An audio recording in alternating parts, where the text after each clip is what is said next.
Shalom, pernah dengar Azazel? Siapa itu Azazel? Atau apa itu Azazel lebih tepatnya? Jadi dalam Imamat 16, bangsa Israel merayakan hari raya pendamaian atau Yom Kippur. Dan di situ imam besar membawa 2 ekor kambing. Jadi yang satu dikorbankan untuk Tuhan sebagai korban penghapus dosa. Dan yang satunya lagi akan dilepaskan ke padang gurun untuk Azazel. Tapi apa itu Azazel maksudnya? Jadi ada beberapa tafsiran, yaitu pertama Azazel sebagai makhluk roh jahat, tempat dosa umat dibuang. Tafsir ini berasal dari tulisan-tulisan Yahudi kuno seperti kitab Apokrifa, kitab Henok.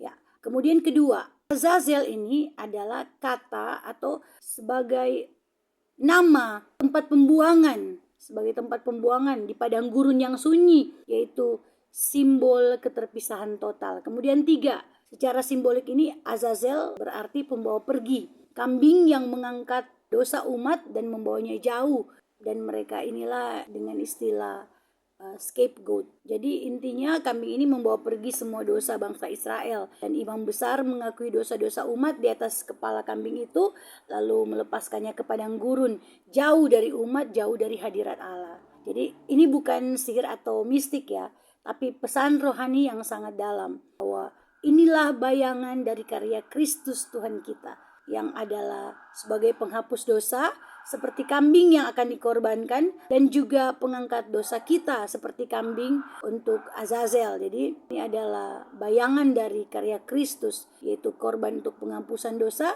dan juga pengangkat dosa kita seperti kambing untuk Azazel ini yang dilepas ke padang gurun. Di Mazmur 103 ayat 12 berkata, sejauh timur dari barat demikian dijauhkannya daripada kita pelanggaran kita. Jadi artinya dosa yang sudah diampuni tidak perlu diulang dalam rasa bersalah. Jika Tuhan sudah membuangnya, jangan kita pikul kembali, jangan kita pungut kembali. Kita harus melepaskan dosa itu dan kita kembali kepada jalan Tuhan, kepada kebenaran. Dan Tuhan tidak hanya mengampuni dosa, tapi Dia juga membuangnya.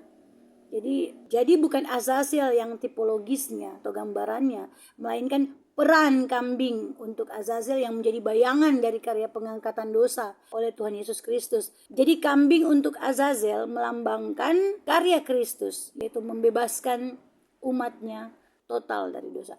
Jadi Azazel ini bukan representasi dari Kristus ya. Jadi jangan kita hidup dalam bayangan-bayangan masa lalu. Terimalah pengampunan penuh dalam Kristus, karena Dia telah membuang dosamu jauh dan untuk selamanya. Puji Tuhan. Amin.